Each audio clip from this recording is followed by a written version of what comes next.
Selamat pagi anak didik kami semua, jumpa lagi dalam mata pelajaran prakarya. Kali ini kita membahas bab 4, pengolahan dan kewirausahaan bahan nabati dan hewani menjadi makanan khas daerah.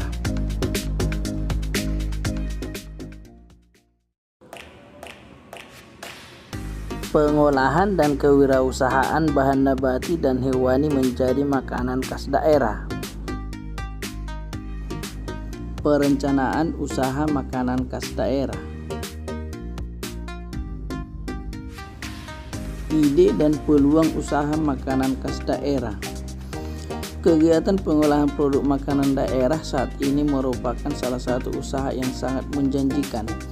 Oleh karena potensi sumber daya alam di Indonesia cukup potensial untuk diolah menjadi makanan khas daerah.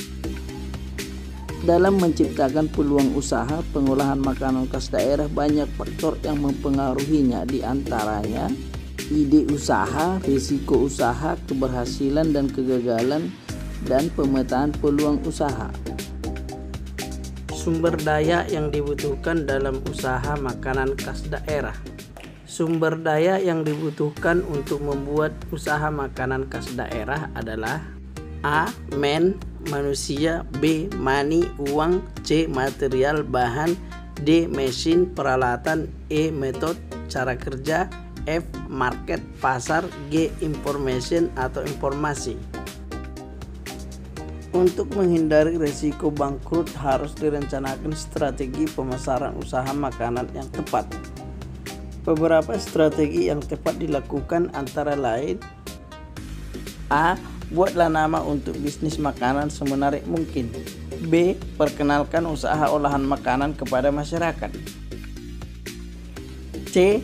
Berikan potongan harga untuk acara tertentu, contoh pada saat grand opening, ulang tahun usaha, dan sebagainya. D. Membangun jaringan dengan usaha lain yang dapat mendukung usaha makanan yang dibuat. E. Menciptakan inovasi pada menu-menu yang ditawarkan untuk menghindari kejenuhan konsumen, minimal 6 bulan sekali. F. Meningkatkan kualitas pelayanan bagi para konsumen. Perhatikan waktu penyajian makanan, kualitas cita rasa makanan, serta kebersihan dan keamanan tempat usaha. Perencanaan proposal makanan khas daerah. Seseorang yang akan memulai usaha makanan khas daerah sebaiknya membuat perencanaan yang disusun dalam sebuah proposal. Isi proposal meliputi penjelasan tentang A. Visi dan misi, B. Tujuan kegiatan usaha, C. Maksud kegiatan usaha, D. Profil usaha makanan khas daerah, E. Strategi pasar, F. Analisis SWOT sebagai kenyataan, G. Proses produksi. Pengertian makanan khas daerah. Makanan khas daerah adalah makanan yang bisa dikonsumsi di suatu daerah. Karakter masakan di suatu daerah biasanya mencerminkan karakter masyarakatnya. A. Di daerah pegunungan, karena iklim pegunungan yang dingin dan menghasilkan bahan pangan berupa sayur mayur, umumnya olahan masakannya berbahan dasar sayur yang disajikan dalam suhu panas dengan rasa pedas dengan tujuan untuk menghangatkan badan. B. Daerah pantai, olahan makanannya banyak menggunakan hasil laut. C. Namun seiring perkembangan zaman, kontak dengan orang dari luar daerah semakin tinggi sehingga melahirkan banyak jenis makanan baru. Karakteristik makanan khas daerah. Makanan khas daerah memiliki ciri dan karakter tertentu. A. Masakan dari Jawa Barat. Jawa Barat merupakan daerah pegunungan yang banyak menghasilkan berbagai macam sayur mayur. Masyarakat Jawa Barat lebih suka makan sayur mayur muda yang masih mentah secara langsung dalam bentuk lalap mentah yang disantap bersama sambal. Olahan sayur yang masih mentah disebut karedok, sedangkan yang matang disebut gado-gado. Banyaknya makanan khas yang dibuat dari ikan disebut pepes. B. Masakan dari Jawa Tengah. Masyarakat Jawa Tengah banyak menggunakan bawang putih sebagai bumbu dominan dan lebih menyukai rasa manis dibandingkan rasa yang lain. Di daerah ini banyak ditemui makanan bersantan. Contoh makanan khas daerah dari Jawa Tengah adalah gudeg. C. Masakan Jawa Timur. Masakan olahan masyarakat Jawa Timur banyak mengandung terasi dan petis sebagai penambah rasa pada masakan. Dengan rasa yang sedikit pedas, masakan Jawa Timur banyak dimatang dengan cara direbus, digoreng, dipepes, dan dibakar. Contoh makanan khas daerah dari Jawa Timur adalah rawon, rujak cigur, pecel medium, dan lain-lain. D. Makanan Sumatera. Masakan olahan daerah Sumatera menggunakan banyak bumbu. Sumatera Barat menggunakan banyak cabai sehingga rasanya relatif pedas dan santan kental. Daerah Sumatera Selatan sangat suka masakan yang asam rasanya. Olahan makanannya banyak dimatangkan dengan cara direbus, dibakar, digoreng dengan waktu memasak yang relatif lama. Sayur yang sering dipakai antara lain daun singkong, kacang panjang, buncis, dan nangka muda. Contoh makanan khas daerah dari Sumatera adalah ada rendang dari Padang, arsik Sumatera dari Medan, pisang sale dari Aceh, pempek dari Palembang, lemang dari Minang, dan lain sebagainya. E. Makanan khas dari Sulawesi. Masakan olahan dari Sulawesi banyak menggunakan ikan dengan rasa asam pedas. Contoh makanan khas daerah Sulawesi adalah bubur bangung, kaledo palumara, upempio utakelo, dan lain sebagainya. Teknik pengolahan makanan. Dalam mengolah makanan ada 3 teknik pengolahan untuk membuat makanan khas daerah, yaitu teknik memasak basah, teknik memasak kering, dan teknik memasak dengan minyak. Yang pertama, teknik memasak basah. A. Merebus. Memasak bahan makanan di dalam cairan air, susu, atau kaldu mendidih kurang lebih 100 derajat Celcius sehingga gelembung udara pecah di permukaan cairan. B. Menyetup. Masak bahan makanan di dalam cairan, air, kaldu, atau susu dalam jumlah yang hampir sama dengan bahan yang dimasak. C. Braising. Metode memasak bahan makanan dengan menggunakan sedikit air atau kaldu. D. Mengukus. Memasak bahan makanan dengan uap air mendidih. Yang E. Mentim. Memasak bahan makanan dengan menggunakan panci tim atau 2 panci. Yang satu lebih kecil sehingga dapat dimasukkan ke dalam panci yang lain. F. Memblasir. Merebus sebentar bahan makanan dalam air mendidih dengan maksud untuk mengurangi rasa dan bau. Yang berikutnya teknik memasak kering. A. Memanggang. Masak bahan makanan di atas api terbuka. B. Mengepan atau mengoven. Memasak bahan makanan di dalam oven dengan panas dari segala jurusan. C. Menggongseng atau menyangan. Memasak bahan makanan tanpa minyak. Yang berikutnya adalah teknik memasak dengan minyak. A. Menumis. Memasak bahan makanan dengan minyak atau lemak sedikit sambil diaduk. B. Menggoreng. Memasak bahan makanan di dalam minyak. Apabila bahan makanan yang akan digoreng diberi lapisan, maka ada 3 cara yang dapat dilakukan, yaitu sebagai berikut. 1. Cara Prancis. Bahan makanan yang akan digoreng dilapisi lebih dahulu dengan tepung kering, contoh ikan goreng. 2. Cara Inggris. Bahan makanan yang akan digoreng dilapisi lebih dahulu dengan tepung panir atau tepung roti, disebut juga memanir, contoh kroket. 3. Cara Orly. Bahan makanan yang akan digoreng dicelupkan terlebih dahulu ke dalam adonan yang dibuat dari tepung telur dan cairan, contoh goreng pisang. Selain metode memasak yang telah diterangkan di atas, ada beberapa istilah yang dipergunakan dalam pengolahan makanan, yaitu 1. Memfilir. Menghilangkan tulang atau duri pada daging ayam atau ikan. 2. Melardir. Menjahit pita-pita lemak pada permukaan daging yang tidak berlemak sebelum daging tersebut dipanggang supaya tidak menjadi kering. 3. Membardir. Membungkus daging atau unggas yang tidak berlemak dengan lapisan lemak yang tipis sebelum dimasak agar tidak menjadi kering. 4. Mengelasir. Memberi lapisan mengkilap pada makanan. Sayuran digelasir dengan cara merebus dengan air gula. Kue digelasir dengan campuran gula halus dengan putih telur atau dengan agar-agar. 5. Mengentalkan. Menambah bahan pengental pada masakan yang cair sehingga menjadi masakan yang kental. 6. Menjernihkan. Bila kita membuat sirup atau kaldu seringkali keruh. Untuk menjernihkan tidak cukup dengan saringan tetapi harus menggunakan bahan penjernih yaitu putih telur. 7. Mengocok. Telur untuk membuat kue perlu dikocok lebih dahulu agar kue dapat mengembang. Pada waktu mengocok telur kita memasukkan udara, oleh karena itu makanan dapat mengembang. 8. Memarinir. Merendam bahan makanan di dalam cairan berbumbu agar bahan makanan tersebut lebih enak dan tidak lekas basi. 9. Mengisi. Yang dimaksud dengan mengisi di sini adalah mengisi bahan makanan dengan daging, ayam atau ikan yang dicincang dan dicampur tepung panir, nasi atau makaroni dan bumbu-bumbu. Misalnya tomat isi, ketimun isi. 10. Memanir. Memberi lapisan kulit pada makanan yang menggunakan telur dan tepung panir kemudian digoreng. Teknik pengemasan makanan khas daerah.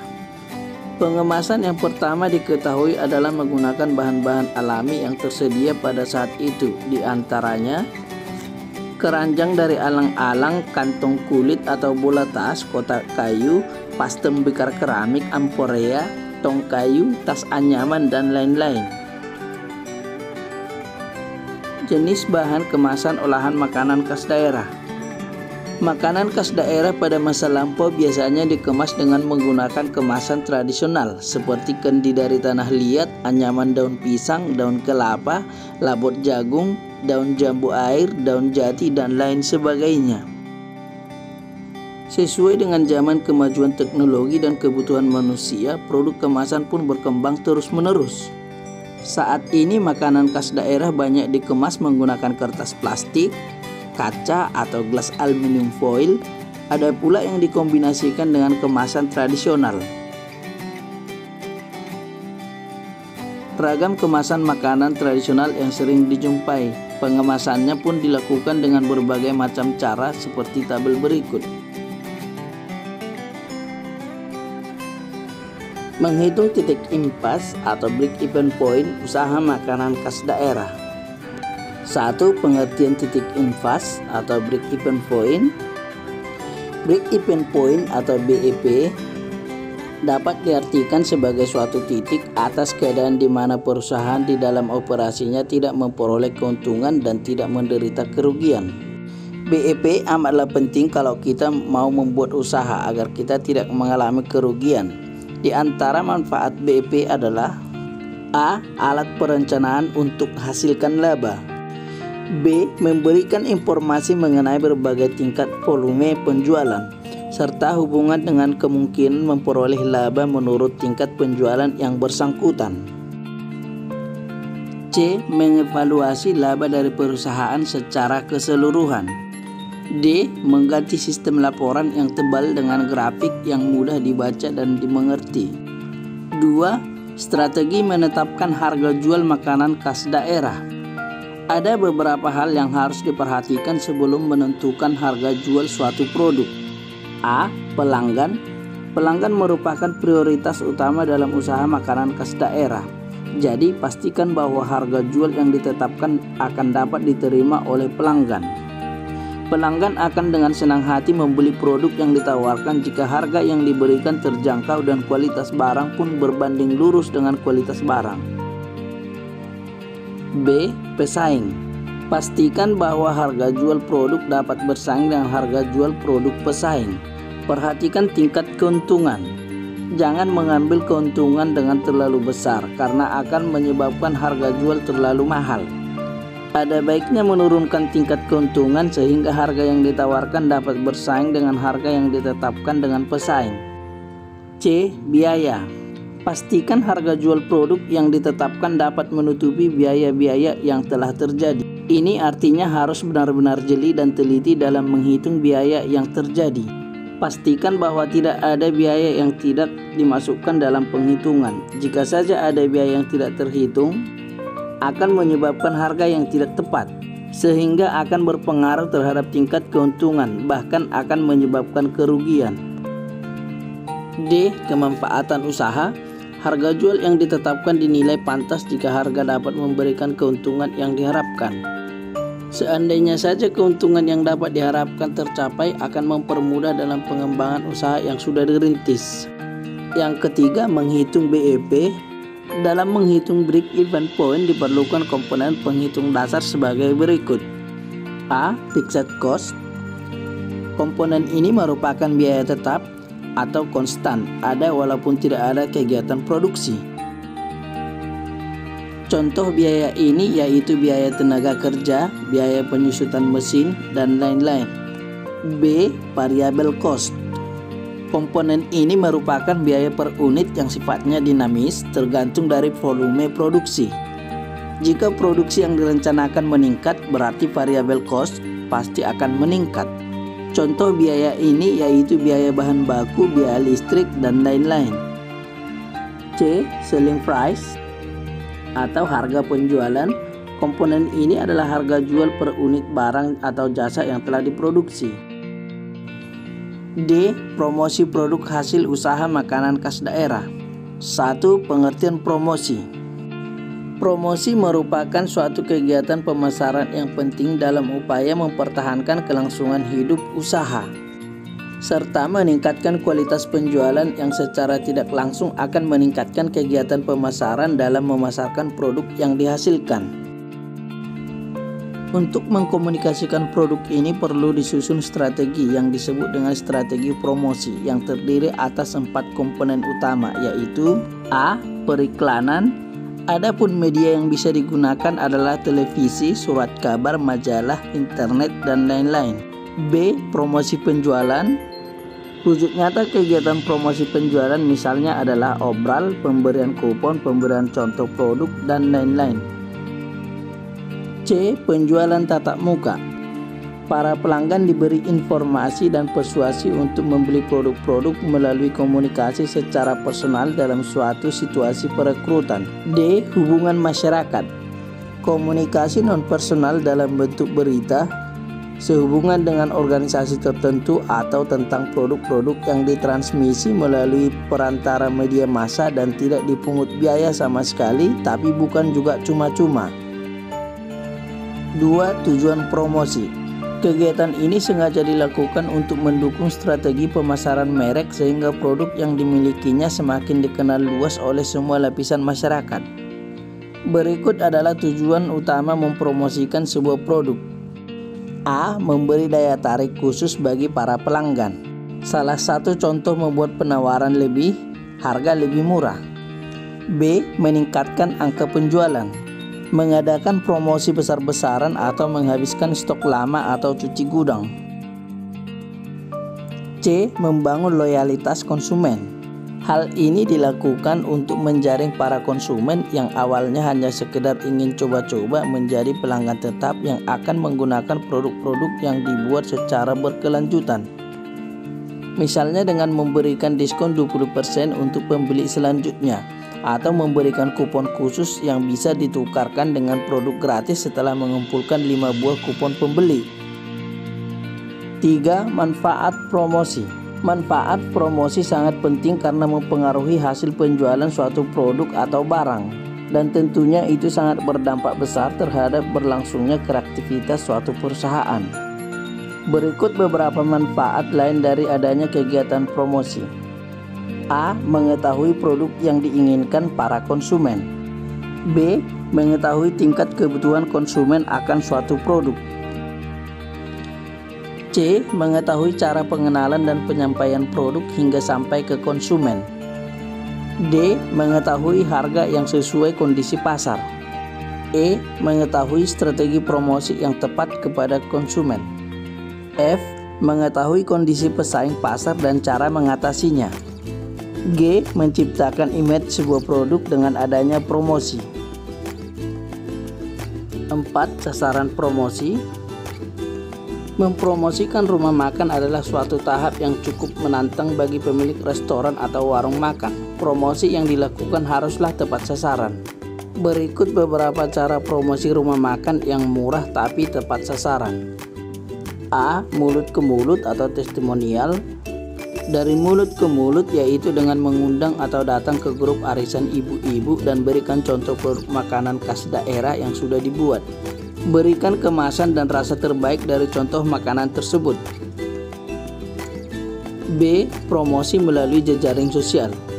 Gunakan media sosial ini untuk mempromosikan produk yang dibuat karena gratis dan mudah dioperasikan. Lakukan cara promosi ini dengan mengupload gambar-gambar makanan yang dibuat, contoh Facebook, Twitter, YouTube, dan lain-lain. C. Loyalty program. Promosi ini berupa pemberian poin-poin pada setiap pembeli. Jika pembeli sudah mencapai poin tertentu, bisa dibeli voucher atau diskon khusus pada pembeli. C. Upselling. Upselling adalah suatu cara mempromosikan suatu produk saat pembeli sedang berinteraksi dengan penjual. Misalnya dengan memberitahukan manfaat dari produk tertentu atau menu baru dengan diskon tertentu. D. Mengadakan suatu acara. Acara seperti lomba memasak, kursus memasak secara gratis, acara ulang tahun, atau acara anak lainnya. E. Email dan mobile marketing. Mintalah alamat email atau nomor handphone pembeli jika ada, untuk memberikan berita terbaru tentang makanan yang dibuat kepada pembeli. F. Blog dan video. Buatlah blog tentang rumah makan Anda melalui blog gratis seperti WordPress atau Blogger agar rumah makan yang kita miliki bisa diketahui oleh masyarakat luas. G. Stiker promosi di tempat-tempat menunggu. Stiker kecil tentang restoran bisa dibuat ditempel di tempat-tempat umum, terutama tempat-tempat di mana banyak orang menunggu dan antri seperti toilet, halte, dan angkutan kota.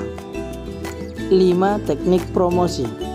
Promosi penjualan atau sales promotion merupakan kegiatan yang sangat penting dan merupakan bagian integral dari proses pemasaran. Beberapa teknik promosi dapat dilakukan adalah: A. Memberi kupon. B. Potongan harga. C. Promosi spesial. D. Kontes dan undian. Dan yang E. Memberi contoh produk. E. Laporan kegiatan usaha makanan khas daerah. Laporan adalah segala sesuatu baik itu peristiwa ataupun kegiatan yang dilaporkan dan dapat berbentuk lisan ataupun tulisan berdasarkan fakta atau peristiwa yang terjadi. Laporan harus mempunyai format penulisan baik. Selain itu, isi yang mudah dipahami sudah menjadi keharusan agar pembaca mengerti apa yang dimaksud dalam isi laporan tersebut, sehingga pembaca akan antusias membacanya. Laporan kegiatan makanan khas daerah dibuat dalam bentuk proposal yang bermanfaat untuk: A. Membantu wirausaha untuk mengembangkan usaha dan menguji strategi dan hasil yang diharapkan dari sudut pandang pihak lain atau investor. B. Membantu wirausaha untuk berpikir kritis dan objektif dalam bidang usaha yang dijalankan. C. Sebagai alat komunikasi dalam menawarkan meyakinkan gagasan kepada pihak lain. D. Membantu meningkatkan keberhasilan para wirausaha. Menganalisis laporan kegiatan usaha makanan khas daerah. Menganalisis laporan berarti melakukan suatu kajian atau penelitian terhadap suatu laporan. Hal yang dianalisis dalam laporan dapat meliputi isi peristiwa, kronologi waktu, kelengkapan data, kebahasaan, dan bentuk laporan. Dalam menganalisis laporan yang perlu diperhatikan hal-hal berikut. A. Menyimak laporan dengan seksama sehingga dapat menangkap informasi yang disampaikan secara utuh dan lengkap serta terperinci. B. Memahami isi laporan dari bentuk, isi maupun kebahasaan. C. Menguraikan secara detail atau rinci pokok-pokok isi laporan. D. Melakukan pengecekan terhadap setiap hal yang dilakukan secara detail dan cermat. E. Tidak mencampur adukan antara fakta yang bersifat objektif dan opini atau pendapat yang cenderung bersifat subjektif. F. Melakukan kajian terhadap kebenaran atau ketepatan hasil laporan tersebut. G. Memberikan suatu pandangan atau pendapat terhadap laporan berdasarkan suatu teori atau definisi referensi. Membuat laporan kegiatan usaha makanan khas daerah. Laporan kegiatan usaha merupakan dokumen tertulis yang disiapkan oleh wirausahawan untuk mengembangkan semua unsur yang ke depan, sehingga orang luas tertarik untuk menjalin kerjasama. Sebuah laporan harus memiliki format yang baik dan benar, harus mengandung berbagai sifat seperti berikut. A. Mengandung imajinasi. B. Laporan harus sempurna dan lengkap. C. Laporan harus disajikan secara menarik. Dalam pembuatan laporan kegiatan usaha, sistematika yang bisa dijadikan pedoman seperti terlihat berikut.